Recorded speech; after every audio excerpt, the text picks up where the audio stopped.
Friends, काफ़ी सारे technique कर लिए, दिवाली निकल गई, बहुत सारे टेक्निक कर लिए, स्टिल मनी फ्लो में दिक्कत आ रही है। ओके वो जो प्रॉस्पेरिटी अबंडेंस हमें चाहिए, बरकत चाहिए, वो बरकत मिल ही नहीं रही है। कुछ चीज़ों का ध्यान करेंगे फिर से हम, ठीक है। और ये सारी चीज़ें आप लोगों को अपनी लाइफ में लेके आनी है, तभी आप देखोगे मनी का एक पॉजिटिव फ्लो। ओके सबसे पहले येलो तारा मंत्र करना शुरू कर दीजिए। जिन लोगों को भी लग रहा है कि उनके बिजनेस में ग्रोथ नहीं है, मनी का फ्लो नहीं है, और अगर आपके पास जो भी सैलरी है या पैसा आ भी रहा है तो वो रुक नहीं रहा है। ओके बरकत नहीं है उसमें, उसमें आपके एक्सपेंसेस पूरे नहीं हो रहे हैं, खर्चे नहीं निकल रहे हैं, तब आप येलो तारा मंत्र कीजिए। दिन में कभी भी आराम से बैठ के येलो तारा माँ का जो मंत्र है वो आप जाप करो। येलो तारा माँ का मंत्र आपको मेरे चैनल पे मिल जाएगा। ओके उसका लिंक भी आपको डिस्क्रिप्शन बॉक्स में मिल जाएगा, ठीक है। येलो तारा मंत्र से अपने दिन की शुरुआत कीजिए बेशक से, या फिर दिन में कभी भी कीजिए। एंड अगर आपको बहुत से लोग लिखते हैं कि मैम हमारी शॉप है, किसी का पार्लर है, किसी की फार्मेसी की शॉप है, तो कि कस्टमर्स नहीं हैं, ओके तो उनके लिए हम कैसे करें, वो कस्टमर फ्लो कैसे बनाएं शॉप में।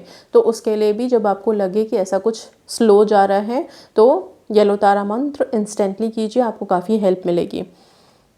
सेकंड, आपके जितने भी ड्रॉर्स हैं, लॉकर्स हैं, उन सबको बहुत क्लीन रखिए, पैसों को ऑर्गेनाइज करके रखिए। ओके सो हम जानते हैं जहाँ पे सफाई होती है लक्ष्मी जी वहीं अट्रैक्ट होती हैं, राइट। सो इस चीज़ का ध्यान बहुत अच्छे से रखिए। तीसरी बात का ध्यान जो रखोगे, आप लोग अपने ड्रॉर्स में जहाँ लॉकर्स हैं उसमें एक छोटा सा आईना रखो, शीशा रखो। ओके मतलब जिसमें हम देख सकते हैं, वो वाले मिरर्स रखो। मिरर्स में क्या होता है, जब पैसा मिरर में दिखेगा ओब्वियसली डबल होके दिख रहा है, और जैसा आप आईने को दिखाते हो आईना वैसा ही रिफ्लेक्ट करता है। इसलिए अपने जो ड्रॉर्स होते हैं, लॉकर्स होते हैं, उसमें मिरर्स ज़रूर होने चाहिए। ओके तो मिरर रखिए एक छोटा सा, आप पॉकेट मिरर भी रख सकते हो, ठीक है। इसके बाद सबसे इम्पॉर्टेंट हमारी जो अफर्मेशन काम करती है, जब हम थैंकफुल होते हैं, ग्रेटफुल होते हैं, जितना भी पैसा हमारे पास है, आपके वॉलेट्स में, आपके लॉकर्स में, या फिर जहाँ पे आप पैसे रखते हैं वहाँ पे पर्स में, आप क्या करोगे, एक छोटा सा नोट लो 10 रुपये का। उस 10 रुपये के नोट पे एक स्टिकर लगाओगे, सिंपल सा पेस्ट करोगे उसको। आप पेस्ट ही करते हो तो बेटर है, ताकि आप कभी भी उसे खर्च ना करो। उस पर आप सिंपल अफर्मेशन लिखोगे, धन के लिए धन्यवाद, ठीक है। धन के प्रवाह के लिए धन्यवाद लिख सकते हो, बेस्ट है। और इंग्लिश में लिख रहे हो तो thank you for the flow of money in my life, ठीक है। जैसे ही हम ग्रैटिट्यूड शो करते हैं, थैंक यू गोल्डन वर्ड है, आप लिखते हो, आप उस चीज़ को बढ़ा देते हो। ऑलराइट सो यहाँ पे ये पॉजिटिविटी आ गई। नाउ इसके बाद 2 नंबर्स बोलूँगी। एक नंबर आजकल बहुत यूनिवर्सल है, सबको पता होगा, 520 हम लिखते हैं। लेकिन इसके अलावा मैं कुछ वेद पढ़ रही थी, और उस वेद में मुझे एक नंबर दिखा है जो बहुत बेनिफिशियल है, और अभी तक इस नंबर को मैंने कहीं नहीं देखा, और वो नंबर है 820, ठीक है। सो 820 नंबर बताया गया है बरकत के लिए, अबंडेंस के लिए, प्रॉस्पेरिटी के लिए।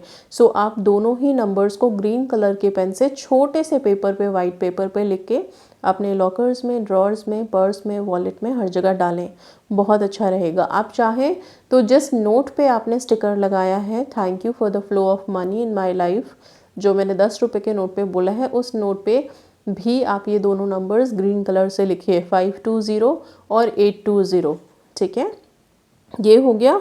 नाउ इसके बाद सिनेमन स्टिक। सिनेमन की खुशबू अगेन मनी अट्रैक्ट करने में बहुत हेल्पफुल है। सिनेमन से रिलेटेड बहुत सारे स्पेल्स हमने देखे हैं जिसने बड़े बेनिफिशियली लोगों को मनी अट्रैक्ट करके दिया है उनकी लाइफ में। तो एक छोटा सा सिनेमन स्टिक आप लोग अपने लॉकर्स में रखें, पर्स में, वॉलेट्स में रखना शुरू करें। अगर बहुत ज़्यादा मनी से रिलेटेड प्रॉब्लम है, या कोई स्पेसिफिक अमाउंट है जो हमें चाहिए, कुछ दिनों के अंदर वो पैसा हमें मिल जाना चाहिए, नहीं तो हमारा काम नहीं बनेगा, ऐसी भी प्रॉब्लम्स आती हैं लाइफ में, उस टाइम पे आप सिंपल सा एक काम कर सकते हो। एक सिनेमन स्टिक, दालचीनी की डंडी ले लो, उस स्टिक पर आप अपना डिज़ायर्ड अमाउंट लिख दीजिए ग्रीन कलर से, डॉलर्स के साइन बना दीजिए छोटे छोटे, और फिर इस सिनेमन स्टिक को आप तुलसी जी के पौधे में, तुलसी प्लांट में, मिट्टी में गाड़ दोगे, मतलब अंदर प्रेस करोगे तो वो मिट्टी में अंदर चला जाएगा, ठीक है। सो इस तरह से ये करोगे आप, बहुत अच्छा है। अच्छा, जहाँ पे तुलसी का पौधा नहीं है वहाँ क्या कर सकते हो, ज़्यादा से ज़्यादा पीपल के प्लांट में आप डाल सकते हो, नहीं तो तुलसी में। इन्हीं दो जगह पे ये चीज़ हो सकती है, ये उपाय हो सकता है। ओके, सो ये करोगे आप।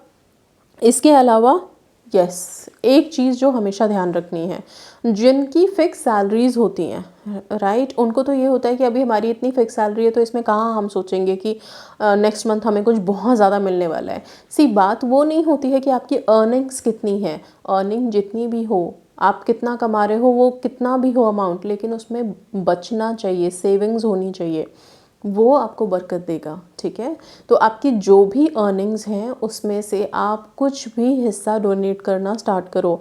आप मंदिर के दान पात्र में डाल दो, और डालते समय ये बिल्कुल भी दिमाग में मत रखना कि ये दान पात्र के सारे पैसे तो ट्रस्टी ले लेंगे या फिर पंडित ले लेगा या कौन ले लेगा। आपकी भावना वहाँ पे मायने रखती है। ठीक है, हमारी भावनाओं से ही हमारे कर्म बनते हैं, ये चीज़ का ध्यान रखिए।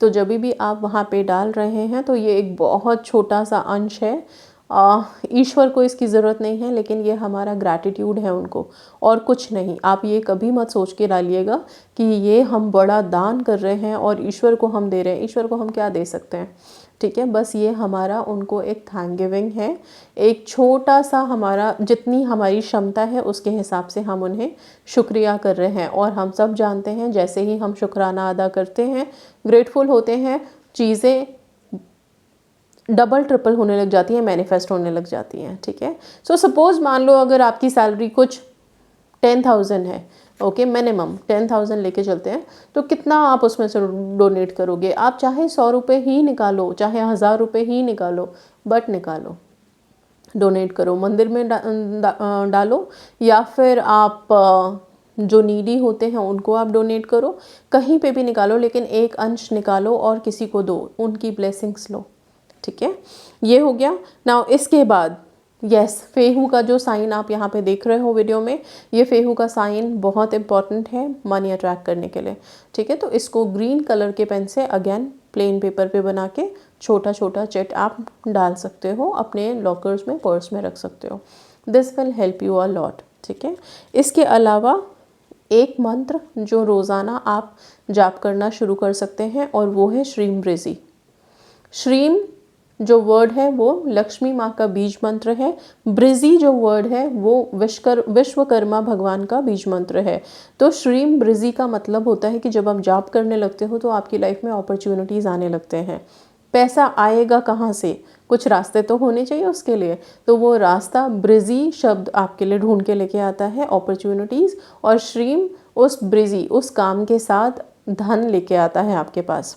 ओके, सो अपॉर्चुनिटीज़ ऐसी होनी चाहिए जो फ्रूटफुल हो, अबंडेंट हो, प्रोस्पेरिटी लेके आए, राइट। और ये वो मंत्र है जो आपके लिए काम करता है। तो रोज़ सुबह आप इसको जाप कर सकते हैं, बहुत अच्छा है ये मंत्र। और अगर कमल गट्टे की माला से आप करते हैं तो और भी ज़्यादा सुपर फास्ट रिजल्ट्स मिलते हैं इसके।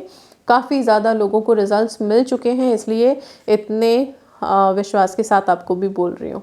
ठीक है, सो ये सारी चीज़ें आप लोग प्लीज़ अपनी लाइफ में फॉलो करना स्टार्ट कीजिए। येलो तारा मंत्र सबसे बेस्ट है मनी अट्रैक्ट करने के लिए। सो मनी अबंडेंस प्रॉस्पेरिटी के लिए आप सब ये सारी जितनी चीज़ें मैंने बताई हैं इनको ध्यान में लेके आइए। और जिस घर में आप लोग रहते हैं वहाँ शांति बना के रखिए, पीसफुल एनवायरनमेंट रखिए, हंसता खेलता एनवायरनमेंट रखिए। पीसफुल का मतलब ये नहीं होता है कि बिल्कुल चुप रहिए, ठीक है, हंसो खेलो, मतलब जो भी है खुशियाँ रखो, क्योंकि लक्ष्मी जी तो वहीं आती हैं जहाँ शांति है, खुशियाँ हैं, रिस्पेक्ट है एक दूसरे के लिए, प्रेम भाव है एक दूसरे के लिए, कला कलेश नहीं होना चाहिए, ऑल राइट। और शांति रखनी चाहिए मन में। अगर किसी बात से डिस्टर्ब हो, बहुत रोना आ रहा है, तो ऐसा भी नहीं है कि सारा सारा दिन रो रहे हो।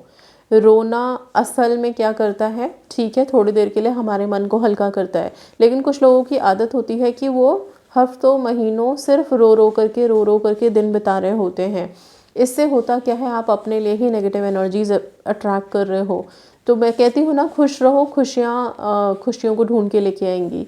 लेकिन दुखी रहोगे तो अल्टीमेटली दुखी अट्रैक्ट करोगे। आप देखोगे अगर आप एक पेस में आ जाते हो कि रोना आ रहा है, तो आपको रोज़ ही शाम के टाइम पे या दोपहर के टाइम पे उसी वक्त रोने का मन करेगा। ओके, सो अपने आप को प्लीज़ खींच के लेके आओ। इमोशंस हावी होते हैं लाइफ में, बहुत बार होते हैं, बहुत बार। कभी कभी बिना किसी वजह के भी हमें ऐसा लगता है कि कुछ नहीं है, सैडनेस लगती है, बहुत अकेलापन लगता है। ओके, और ऐसा लगता है कि एकदम आई मीन जिस तरह से आप लोग मुझसे बात करते हो तो पता चलता है कि सब कुछ है मैम, बट स्पेसिफिक पर्सन नहीं है तो कुछ भी नहीं अच्छा लग रहा है। That is okay, I can understand कि हाँ ऐसा टाइम आता है, लेकिन उसको भी आप लोग पॉजिटिवली अपने पास लेके आओ कि ये हमारे रिलेशनशिप को और स्ट्रॉन्ग बनाने के लिए मे बी शायद ये टाइम आया है। ठीक है, कोई भी टाइम जो हमारे लिए अगर अभी दुखदाई है, तकलीफ़ वाला है, तो एक चीज़ ध्यान रखो कि अच्छा वक्त भी तो आने वाला है ना, इसके बाद वक्त तो अच्छा आएगा। क्योंकि टाइम तो हमेशा एक जैसा नहीं रहता। अगर अभी अच्छा है तो कल में भी हो सकता है थोड़ा हार्ड टाइम आए। लाइफ में कुछ तो सीखना है, कुछ तो आगे बढ़ना है, और अगर हार्ड टाइम है अभी तो कल अच्छा टाइम भी आएगा जब खुश होंगे। राइट, सो पॉजिटिवली चलिए लाइफ में, एंड यस, चीज़ों को अट्रैक्ट करो, अपनी विशेस मैनिफेस्ट करते चलो। So that's all guys, thank you so much and God bless you all.